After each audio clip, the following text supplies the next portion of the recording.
성경 봉독 요한계시록 3장 1절부터 6절 말씀입니다. 사대 교회의 사자에게 편지하라. 하나님의 일곱 영과 일곱 뼈를 가지시니가 이르시되 내가 내 행위를 아노니 내가 살았다 하는 이름을 가졌으나 죽은 자로다. 너는 일깨워 그 남은 바 죽게 된 것을 굳건하게 하라. 내 하나님 앞에 내 행위에 온전한 것을 찾지 못하였노니 그러므로 내가 어떻게 받았으며 어떻게 들었는지 생각하고 지켜 회개하라. 만일 일깨지 아니하면 내가 도둑같이 이르니 어느 때에 내게 이르는지 내가 알지 못하니라. 그러나 사대의 그 옷을 더럽히지 아니한 자 몇 명이 내게 있어 흰옷을 입고 나와 함께 다니리니 그들은 합당한 자인 연고라. 이기는 자는 이와 같이 흰옷을 입을 것이요 내가 그 이름을 생명책에서 결코 지우지 아니하고 그 이름을 내 아버지 앞과 그의 천사들 앞에서 시인하리라. 귀 있는 자는 성령이 교회들에게 하시는 말씀을 들을지어다. 아멘. 포기하지 않는 하나님의 사랑, 이런 제목으로 은혜를 나누려고 합니다. 여러분은 어떤 사랑과 관계 속에서 내가 참 괜찮다, 그 자긍심을 느낀 적이 있나요? 내가 참 이런 면에서는 나는 참 괜찮아, 그런 자부심, 그런 거 느끼신 적 있나요? 언제, 어떤 상황에서 그렇게 느꼈죠?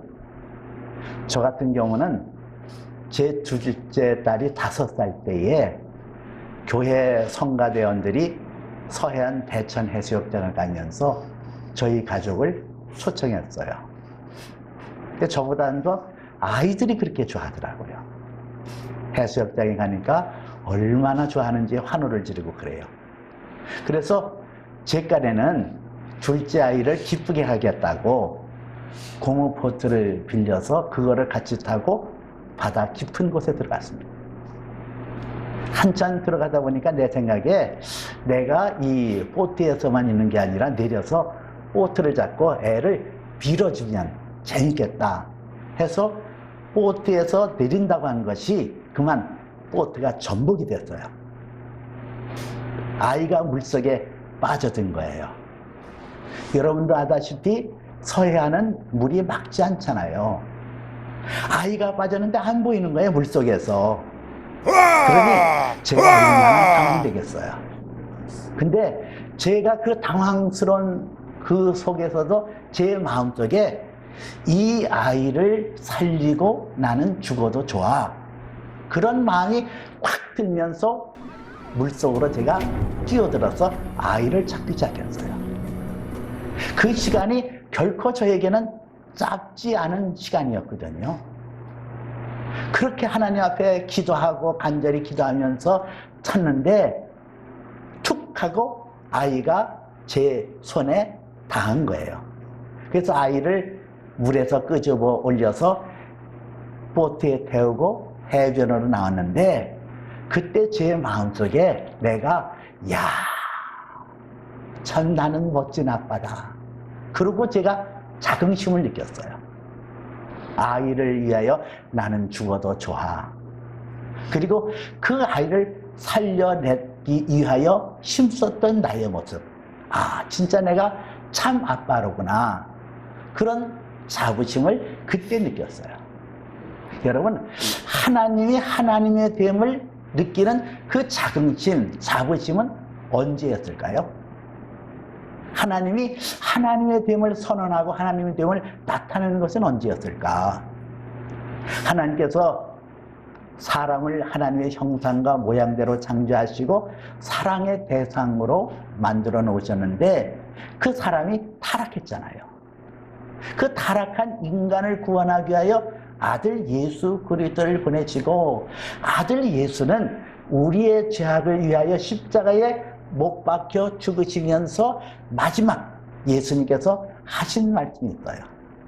테텔레스타이, 내가 다 이뤘다, 다 성취했다. 하늘에 계신 하나님의 뜻을 성취하고 이 땅에서 내게 주어지는 사명을 온전히 성취하여 죄에 빠진 인간들의 죄의 속박에서 건져내어 살렸다. 그 하나님의 아들 예수 그리스도께서 테텔레스타이라고 외쳐는 그 순간에 하나님은 당신의 모습 속에 긍지를 느끼시고 자부심을 느끼시고 충만한 하나님이 하나님의 됨을 느끼셨다고 볼 수가 있어요. 하나님의 사랑. 그 사랑이 성취되어졌을 때 하나님은 하나님 되고 하나님의 존귀와 영광이 거기에서 드러나고 있다라는 얘기입니다. 하나님께서 당신의 당신됨을 나타내고 당신의 영광과 존귀함을 나타내기 위해서 나타나는 그 포기하지 않은 하나님의 사랑에 대해서 신약성경 누가복음 15장에서는 세 가지 비유를 통해서 말씀하고 있어요. 그 중에 하나가 잃어버린 양의 비유지요.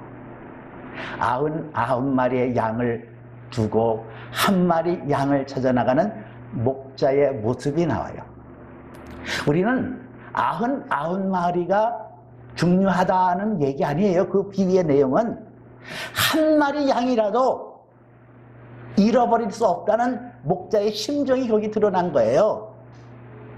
99마리 양이 뭐 그렇게 중요하지 않다라는 것도 아니고 한 마리 양이 더 소중하다는 얘기도 아니고 단 한 마리 양이라도 잃어버리지 않겠다는 목자의 뜨거운 심정이 거기 나타나고 있어요. 또 하나는 10드라크마 비유에서 한 드라크마를 잃은 여인이 방에 등불을 켜고 쓸고 닦으면서 한 드라크마를 찾는 비유의 내용이에요. 이 드라크마 10개라는 것은 남편이 그 아내를 사랑하여 사랑의 징표로 줄에 끼워서 주는 거거든요. 근데 그 사랑의 징표 중에 하나였던 한 드라크마가 어디론가 사라졌어요. 그래서 찾는 거예요. 완전수를 지향하는 사랑. 완전해야 되거든요.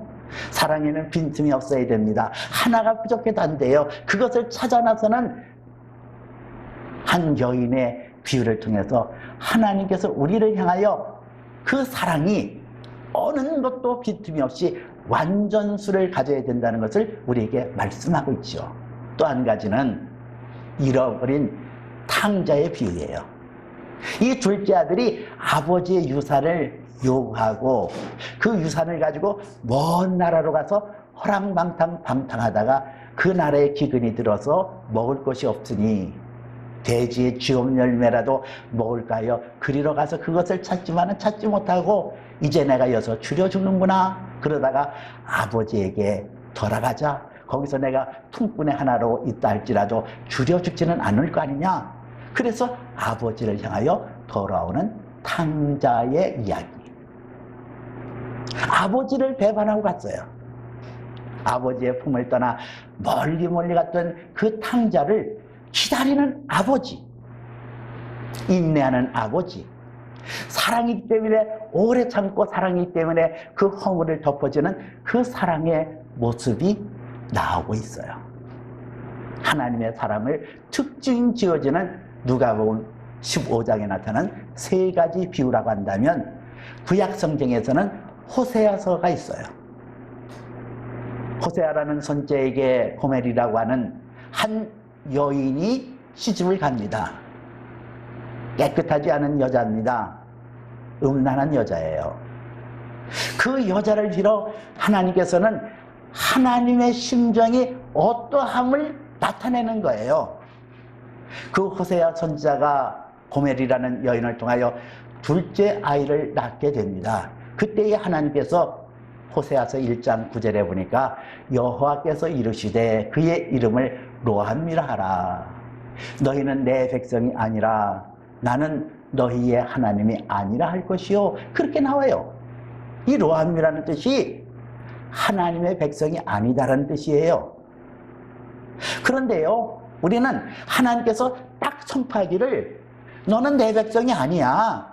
그리고 나는 너희 하나님이 아니라니까 그렇게 말씀 선언하시고 그 바로 뒤 이어서 호세아서 1장 10절에 보니까 그러나 이스라엘의 자손의 수가 해변가에 바닷가에 모래와 같아서 헤아릴 수도 없고 셀 수도 없으며 전에 그들에게 이르기를 너희는 내 백성이 아니하리라 한 그곳에서 그들에게 이르기를 너희는 살아계신 하나님의 아들들이라 할 것이라.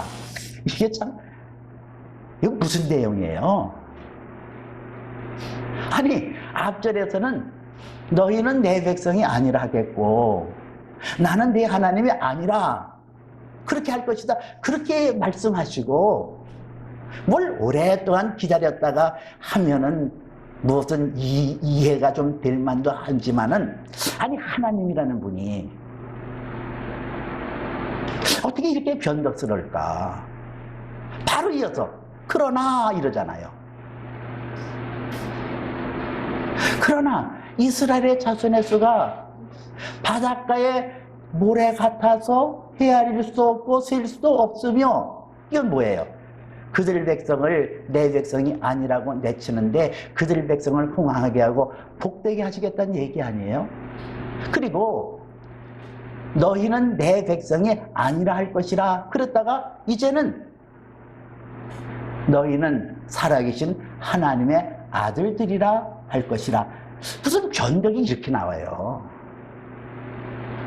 여러분, 하나님의 변덕으로 보십니까 이것이? 앞에는 이렇게 얘기했다가 금세 마음을 바뀌어서 너희는 살아계신 하나님의 아들들이 될 것이라. 무엇을 말하고 있죠? 하나님의 그 사랑이, 그 넘쳐나는 사랑이 그들을 정죄하고 그들을 배척했던 그 마음보다도 훨씬 그들을 애끓는 듯하는 사랑이 더 넘쳐나고 있음을 말씀하고 있는 거예요. 성경에서는 하나님의 진노가 때로는 화형 방사기처럼 확 펼쳐지고 있어요. 그런데도 그 안에는 하나님이 우리를 포기할 수 없는 사랑이 담겨 있다는 것을 성경이 우리에게 가르쳐주고 있어요. 하나님께서는 그 사랑하는 자들을 결단코 포기하지 않는답니다. 그 사랑하는 자를 하나도 잃어버리지 않고 결단코 찾으시는 하나님의 사랑을 성경은 우리에게 누누이 말씀하고 있어요. 그런 관점에서 오늘 이 사대교회를 우리가 살펴봐야 될 것이에요. 사대교회를 향한 하나님의 열정이 그런 것이거든요. 잃어버릴 수 없어. 이 사대교회라는 것은 기원 후 AD 1세기경에 사도 바울의 제자였던 7 집사 중에 하나인 클레멘트가 초대 감독으로 세워졌던 그런 교회가 사대예요. 이 사대 교회는 초대에 있었던 수많은 박해를 잘 견뎌왔고 그 신앙을 가져왔던 그런 교회입니다. 그리고 그 교회는 테라폰이라고 하는 사람과 아폴로니우스라는 사람이 순교자로 나섰던 그런 교회가 사대교회예요. 근데 이 사대 지역이 음란하고 그리고 타락한 그런 문화가 교회로 들어오면서 사대교회가 처음에 왕성했던 그런 지조 있는 신앙을 저버리고 점점 쇠락해 나갑니다. 그런 사대교회를 향하여 오늘 예수님께서 3장 1절을 통해서 이렇게 말씀하시잖아요. 사대교회 사자에게 편지하라. 내가 내 행위를 아노니 너희는 살았다 하는 이름은 가졌으나 죽은 자로다 그러잖아요. 살았다 하는 이름은 가졌으나 죽은 자로다. 영어 성경에 보니까 but you are dead라는 단어를 썼어요. 죽었다 이거예요. You are dead. 죽었다. 끝났다. 아니 할 말이 뭐 있어요? 죽은 사람에게 무슨 할 말이 있어요? 그 교회가 죽었노라 그러잖아요. 그런데 이 죽었다라고 외치는 그 사대교회를 주님의 사랑이 포기할 수 있냐는 얘기예요. 우리는 쉽사리 사람을 정죄하고 넌 끝났어 이놈아 뭐 그런 소리 하잖아요. 그러나 하나님의 사랑은 끝날 수가 없어요. 죽었어요. 끝났다니까요. 디엔드. 근데 하나님의 사랑이 그들에게 어떻게 나타나는가? 3장 2절 3절에 이렇게 얘기하잖아요. 너희는 일깨워 그 남은 바 곧 죽게 된 것을 굳건하게 하라. 내 하나님 앞에서 내 행위의 온전함을 내가 찾지 못하였노라 그러잖아요. 너는 일깨워. 이 일깨워라는 것은 영어로 wake up, 깨어나라는 거예요. 어둠에서 깨어나고 잠에서 깨어나라는 거예요. 그리고 그 남은 바 곧 죽게 된 것에서 굳건하게 하라. 그 남은 바가 뭐지요? 죽게 된 것? 믿음. 그들에게 믿음을 다시 한번 일깨우는 거예요. 그 안에 뿌리를 내리고 있었던 믿음, 선조로부터 내려왔던 그 믿음에 그 겨자씨만한 믿음, 그거를 되살리라는 거예요. 굳건하게 하라는 거예요. 그러면서 3절에 그러므로 너희는 어떻게 들었으며 어떻게 받았으며 어떻게 들었는지 생각하고 지켜 회개하라. 만일 일깨지 아니하면 내가 도적같이 이르리니 어느 때에 너희에게 이르는지 너희가 알지 못하리라 그러잖아요. 오늘 여기서 세 개의 동사가 나와요. 생각하고 지켜 회개하라. 뭐를 생각하라는 거예요? 어떻게 받았는지, 어떻게 너희가 들었는지를 생각하고, 어떻게 뭘 받은 거예요? 복음. 예수 그리스도의 복음을 너희가 어떻게 받았고 그것을 어떻게 들었는지 생각하라는 거예요. 복음이 뭐예요? 예수 그리스도께서 나의 죄를 위하여 죽으시고 장사하시는 바 되었다가 사흘 만에 다시 살아나셨느니라. 이게 복음이에요. 그 복음을 생각하고 지키라는 거예요. 그 복음을 내 것으로 받아들이는 거, 내 것으로 환원하는 거, 그게 지키는 거예요. 그 지키기 위하여 회개하라는 거죠. 복음을 내가 받아들이고 회개한다는 것은 무엇을 말할까요? 회개한다는 것은 헬라어로 메타노이아라는 단어를 쓰는데요. 이것은 가던 길을 멈추고 되돌아간다라는 뜻이거든요. 그 4대 교회가 죽게 되었어요. 내 하나님 앞에서 내 행위가 온전함을 찾지 못하였느니라. 도무지 그들에게서는 그 행위에 어떤 모습도 없고 믿음의 실증적인 실체가 없어요. 그런데 그들에게 지금 그 전에 가졌던 너희의 믿음, 그것을 되살려내라. 복음을 너에게 받아들여라. 예수께서 나 위하여 십자가에 죽으셨어요. 그래서 하나님의 자긍심을 드러냈습니다. 그렇다면 내가 복음을 내 것으로 받아들이고 그것을 능력의 모습으로 환원시키는 비결은 내가 주님을 위하여 내가 죽고자 하는 거 아닌가요? 그럼 그렇잖아요. 마태복음 7장 12절에도 남에게 대접받고자 하는 대로 대접하라. 이것이 선지자의 율법이니라 그러는데 예수님께서 나 위하여 십자가에 못 박혀 죽으셨는데 나는 살아난다? 그건 아니잖아요. 제가 그 전에 전도사 시절에 농촌에서 목회할 때 서울의 대형교회였던 신길교회에서 심야 기도 때 인도해달라고 저를 초청을 했어요. 그래서 가서 그 저녁 심야 집회를 제가 잘 인도를 하고 교회로 돌아가기 위해서 주차장에 있는 차를 타려고 하는데 그 당시 은퇴를 몇 년 안 남긴 이낙현 목사님이 저를 배웅하겠다고 따라 나오시는 거예요. 주차장까지. 그래서 제가 차를 탔어요. 차를 탔더니 저를 향하여요 90도 돌아가는 거예요. 안녕히 가십시오. 그러니 저는 전도사, 이제 목회 초년병이고 그분은 목회 대선배고 그런 분이 저한테 일개 전도사한테 안녕히 가시라고 90도 절을 하는데 그럼 제가 거기서 손을 들면서 안녕히 계세요. 이러고 가야 되는 거예요? 이래야 마땅한 거예요? 얼마나 황망스럽고 송구스럽던지 얼른 차에서 내려서 저는 더 그냥 머리가 땅에 닿도록 황송해. 아유, 목사님, 안녕히 계십시오. 그리고 제가 왔다니까요. 이게 맞는 태도 아닌가요, 여러분? 예수님은 나 위하여 낮은 자로 오셨어요. 나 위하여 가난한 자로 오셨어요.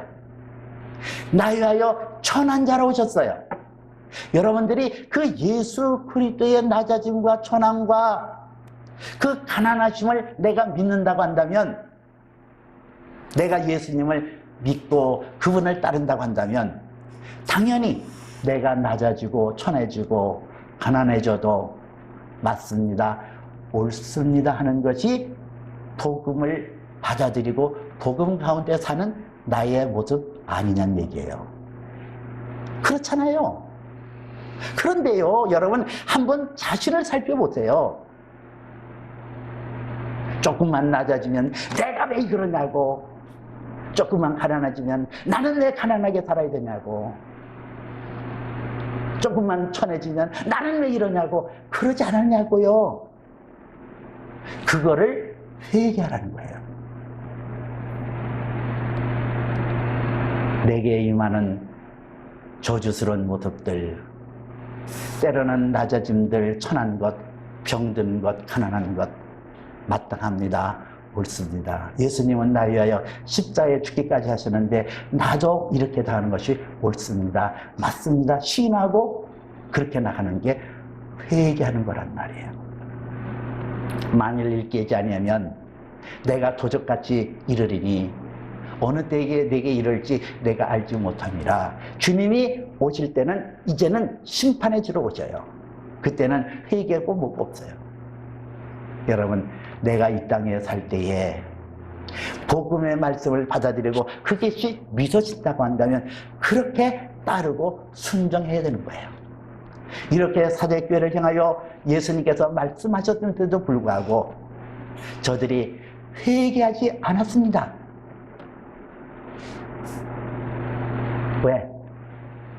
왜 저들이 회개할 수가 없었을까요? 그들은 쾌락 문화가 발달되어 있었어요. 다른 죄들은 몸 밖에 짓거니와 음행은 몸 안에 지느니라. 음란한 문화가 온 사대교회에 있는 전 지역에 흐르고 있었어요.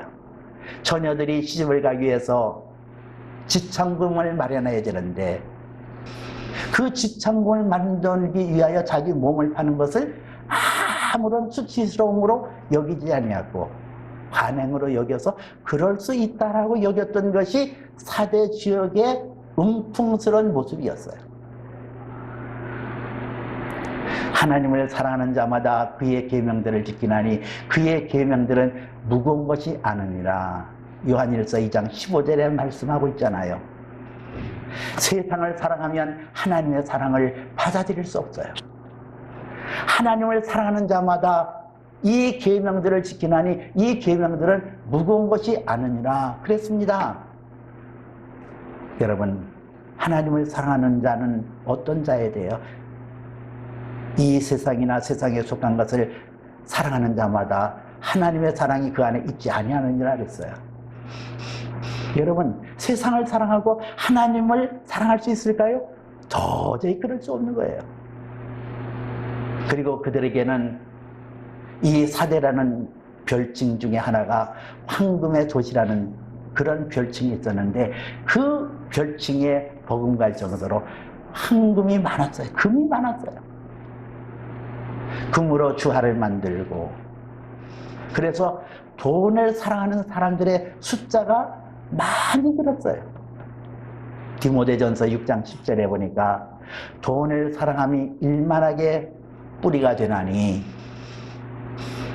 그것을 탐하는 자마다 미혹을 받아 믿음에서 떠나 많은 근심으로 자기를 찔러도다 그러잖아요.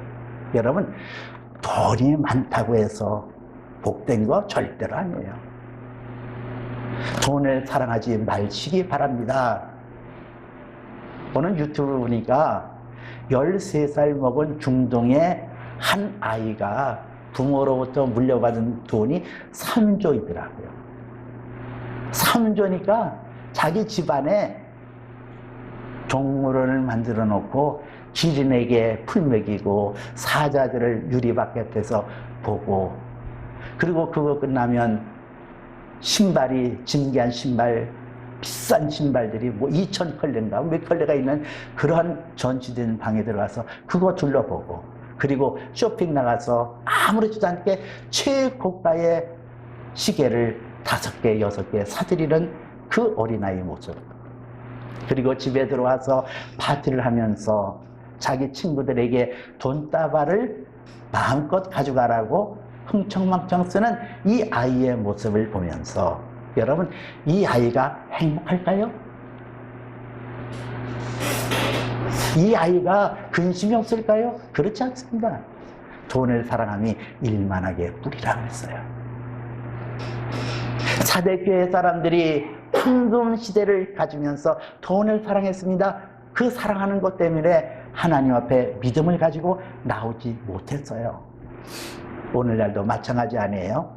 음란하고 음풍이 가득한 이 시대에 돈을 사랑하는 세대, 우상의 판을 치는 세대, 황금이 많으니까 10톤의 황금을 들여 아르메티우스 신전을 만들고 거기에 여신을 섬겼던 그런 사대죠.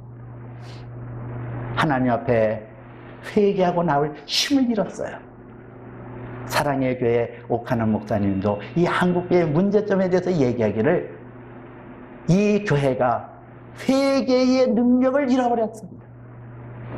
회개할 수 없는 그런 지경에 이르렀습니다. 그리고 한탄하는 설교를 들은 적이 있어요.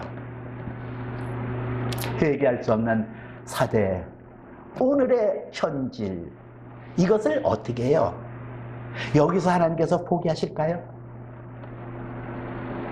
여러분, 죽은 자로다. 내 하나님 앞에서 내 행위의 온전함을 보지 못하였다. 일깨워서 회개하라. 그런데도 이게 안 돼요. 그러면 우리 같으면은 에이, 포기해. 이제 끝난 건데, 그러잖아요.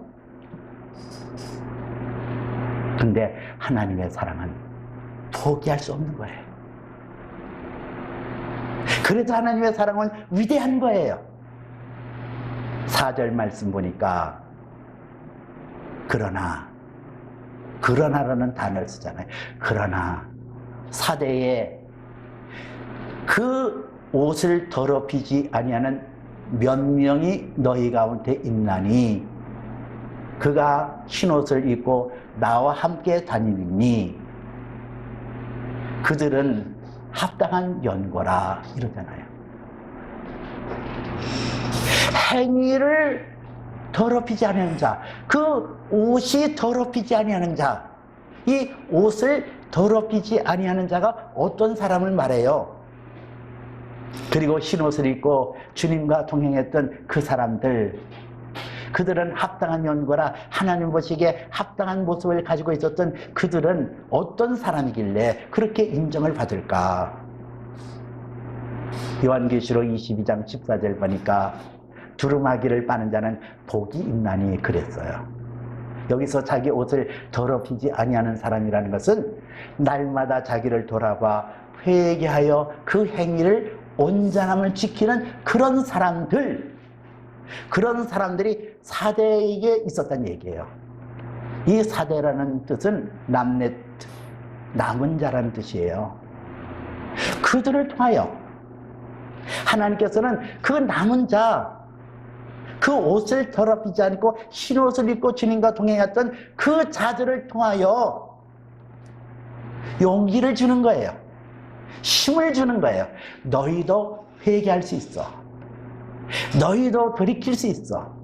너희도 온전한 구원을 이룰 수가 있어. 그것을 지금 보여주는 거예요. 그 남은 자를 통하여, 옷을 더럽히지 않는 그 자들을 통하여.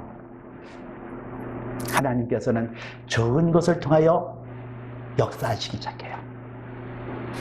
이사야서 60장 22절에 보니까 적은 자가 촌을 일으켰고 약한 자가 강국을 이룰 것이라.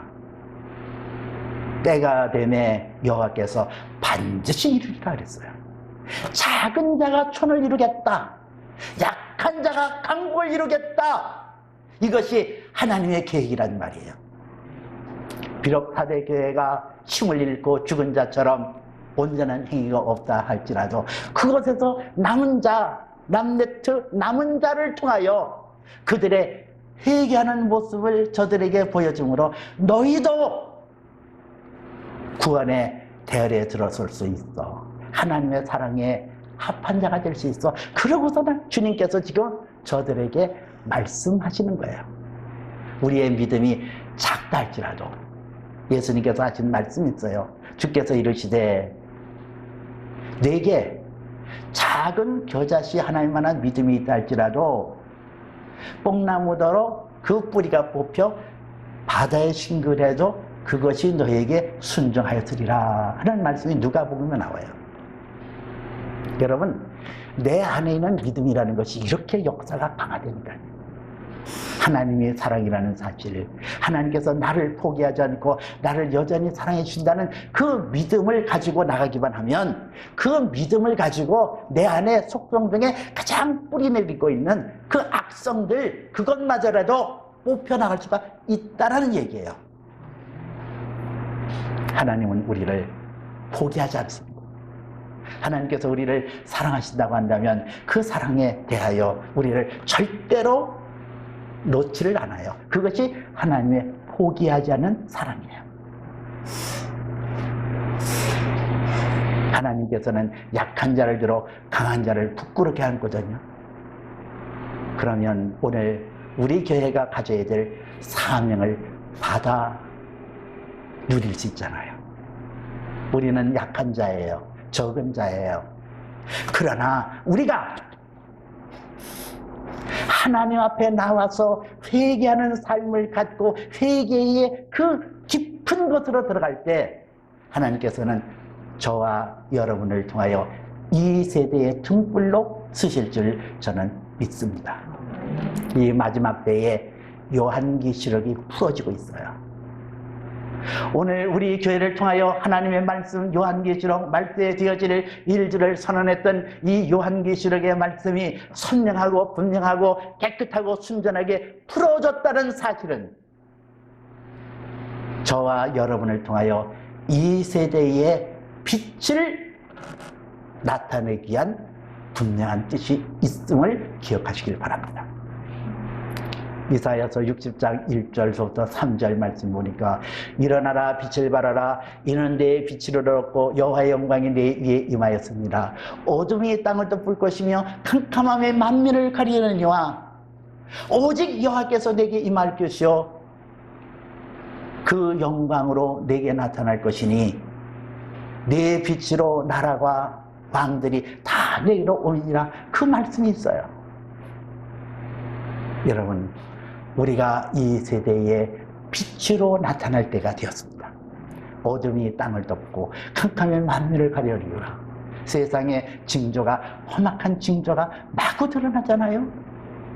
땅이 어두워지고 있잖아요. 소망이 없잖아요. 사람들이 캄캄함으로 들어가잖아요. 낙심하고 좌절하는 이런 세대 속에서 이 교회가 할 일이 뭔가 빛으로 나타나는 거예요. 세상의 빛으로 이것이 살 길이다.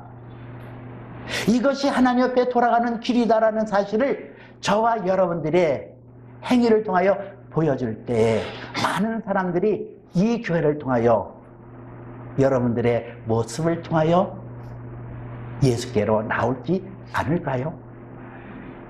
구원을 받지 않을까요? 이것이 우리의 희망이요 소망이에요. 어떻게? 고린도전서 15장에 보니까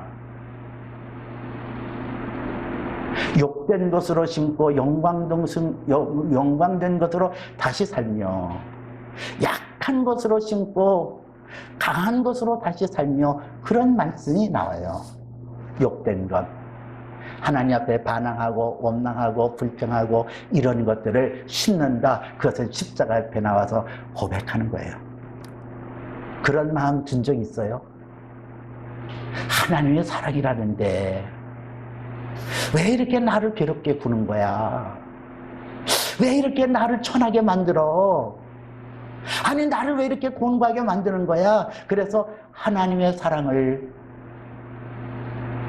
외면하거나 그 사랑을 불신한 적이 있나요? 그게 욕된 거라니까요. 그거를 십자가 앞에 나와 심어야 돼요. 그래야 영광스러운 것으로 다시 살아나요. 아니야. 여전히 하나님의 사랑은 변함이 없어. 나를 포기하지 않은 그 하나님의 사랑이 내게 여전히 머물러 있어. 내 감정일 뿐이야. 나의 악한 생각뿐이야. 주여! 나의 죄를 용서하여 주옵소서. 이거예요. 약한 것으로 심고 강한 것으로 거둔다. 근데 나의 약함이 그런 거 아니에요? 그냥 하나님의 말씀은 아는데 지킬 수 없는 나의 약함, 따르고 순종할 수 없는 나의 천박함, 그것을 고백하는 것, 그것이 회개하는 것이요, 그것이 하나님 앞에 온전함으로 나가는 모습이라는 거예요. 오늘 5절에서 성경은 이렇게 말합니다. 이기는 자는 이와 같이 흰옷을 입을 것이요, 이러잖아요. 이기는 자. 여러분, 이긴다는 게 내 힘으로 이기는 게 아니라 예수 그리스도께서 십자가를 통하여 테텔레스타이 내가 다 이루었다. 예수님께서 승리하셨다. 그 예수의 승리를 내 것으로 차용하고 내 것으로 받아들이는 것, 이게 이기는 자라니까요. 그렇다면 예수님께서 나 위하여 죽으셨는데 나도 결단하여 예수님을 향하여 죽겠다고 나갈 때 우리는 이기는 자가 될 수가 있어요. 이기는 자는 이와 같이 흰옷을 입을 것이요, 내가 그의 이름을 생명책에서 지우지 않으겠다 그랬습니다. 여러분, 여기 성경에 보니까 단체로 나오지 않아요. 내가 그의 이름을, his name, 그의 이름을 개인을 얘기하잖아요. 구원이라는 것은 단체로 얻는 것이 아니라 개인이 신앙으로 얻는 거예요. 그의 이름을 생명책에서 결코 지우지 않으겠고 내 아버지 앞과 그의 천사들 앞에서 시인하리라. 오늘 여기 성경에 보니까 내 아버지, 그의 천사들 앞에서 이러잖아요. 천사들이라는 게 뭘 말해요? 하나님의 천사는 구원받을 후사를 돕기 위하여 보내심을 받은 영적 존재라고 히브리서 1장에 기록되어 있어요. 하나님의 천사들에게 이 사람은 내 사람이야, 내가 구원받은 자야, 그것을 신하겠다는 거예요. 주님이 보장하겠다는 거예요. 하나님 앞에 하늘과 땅에서 하나님의 철저한 보호하심이 내게 있음을 말씀하고 있어요. 우리가 이 땅에 살아갈 때에 어둠이 덮을 겁니다. 캄캄이 올 겁니다. 그런다 할지라도 우리가 두려워하지 않을 것은 나를 포기하지 않은 하나님의 사랑이 하나님 아버지 앞에, 천사들 앞에 신해 주기 때문에 우리는 흔들림 없이 이 모든 것을 이겨나갈 수 있어요. 귀 있는 자는 성령이 교회들에게 하시는 말씀을 들을지어다. 이 귀라는 게 뭘 말해요? 하나님의 말씀에 귀를 기울이고 그 말씀을 받아들이는 그런 심령을 말해요. 귀 있는 자는 성령의 교회들에게 하시는 말씀을 들을지어다. 이 회개라는 게 왜 중요해요? 우리가 마땅히 빌바라지 못할 때 성령께서 우리를 위하여 말씀 탄식으로 친히 간구하시는 일이라는데, 성령이 나의 기도를 보장해 주시고 나의 기도가 하나님 앞에 상달되게 하시는 능력의 그 권능이 성령 하나님께 있다는 얘기예요. 그러니까 성령께서 내게 말씀하실 때, 귀를 기를 때 우리는 온전한 회개할 수 있고 내 기도가 하나님 앞에 상달되는 기도를 드릴 수가 있어요. 또한 우리가 하나님 앞에 기도할 때마다 성령께서 장차 되어질 일을 내게 깨닫게 하시고 이길 힘을 주시고 우리가 하나님 앞에 기도할 때 하나님과 너희 아버지께서 아시느니라. 우리가 기도하기 전에 있어야 될 것을 우리 하나님, 내 하나님과 내 아버지가 아시느니라 채워주셔요. 그것을 성령이 알게 하시고 이 세상을 이길 수 있게 한다는 얘기예요.